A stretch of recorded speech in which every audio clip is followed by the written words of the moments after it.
Cooperativa Agricola Volpago offre carne fresca di prima qualità. Ci trovi a Volpago del Montello, Pieve del Grappa, Tre Baseleghe e presso lo spaccio del contadino a Dolo e Massanzago.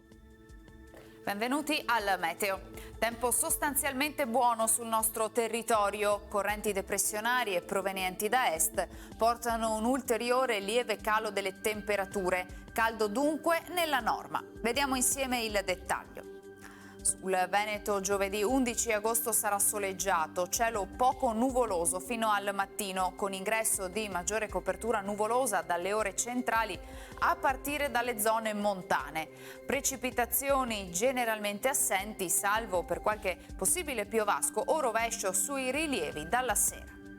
Temperature minime tra 16 e 22 gradi, massime invece comprese tra i 27 e i 31 gradi. Spostiamoci ora sul Friuli Venezia Giulia.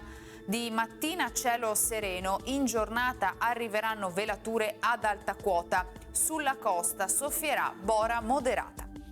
Temperature minime sui 18-22 gradi, massime intorno ai 29-31 gradi. Infine diamo uno sguardo alla situazione del Trentino Alto Adige, tanto sole salvo locali nubi basse mattutine e possibili rovesci o isolati temporali pomeridiani a carattere sparso.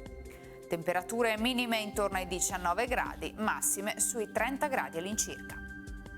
Dal Meteo di Antena 3 per ora è tutto, grazie per l'attenzione, arrivederci.